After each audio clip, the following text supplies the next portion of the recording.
Mining firms in the Democratic Republic of Congo have been forced to import electricity from as far afield as Kenya and Ethiopia amid a biting supply, ironically for a country that could potentially power most of Africa where its hydro capacity harnessed. Yet electricity supply in the DRC has been a real headache for years. How can they be able to supply themselves light? Why more than 20 years now, this country has not really experienced peace. Even with the amounts wealth they are endowed with, their people are running for safety. Their people are really suffering in different places. Congo has what it takes to, DRC, Democratic Republic of Congo, has what it takes to be the richest country in this world. And that is why you see that the powers that be, through their colonial pact, through the agreement they had in Berlin, will never allow countries like this to be on their own, to be able to have a say over their natural resources, to be able to have a say to dictate how their natural resources will be sold both on domestic and at international level.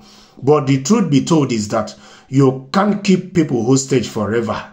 Young Africans are rising, they are waking up, they are beginning to understand what is happening to their continent. They are beginning to understand that most of their countries cannot really succeed because of the colonial pact that the so-called colonial former or indirectly still colonial masters had with the predecessors or their former leaders. And that is why their countries cannot really succeed.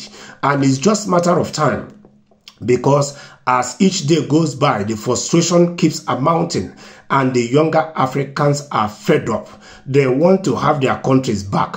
They want to have their resources back. They want their countries to dictate both at domestic level and at international level how their resources can be used, how their resources can be sold, how their resources can be used for the development of their country and their people.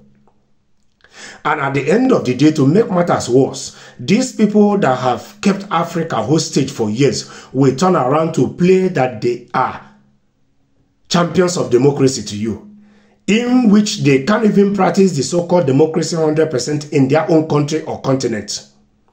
Because we can see what they are, the way they are passing immigration laws to the detriment of African citizens that they kept their continent, in which in the situation it is. These citizens come in the West in search of better life. We can see how them being the champions of democracy, their immigration laws, we see what they are doing with these African migrants.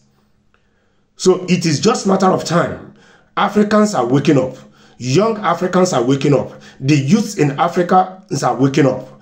They are all tired. They are all fed up. They are all frustrated. And it's just a matter of time. It is just a matter of time. The young Africans will start taking over. The youths will start taking over. And you will see that the tables will start turning around.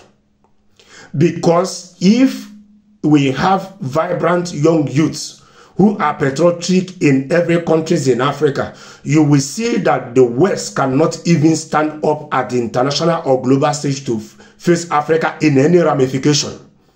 You will see that some European citizens will even seek asylum in Africa because there's nowhere like Africa in this world.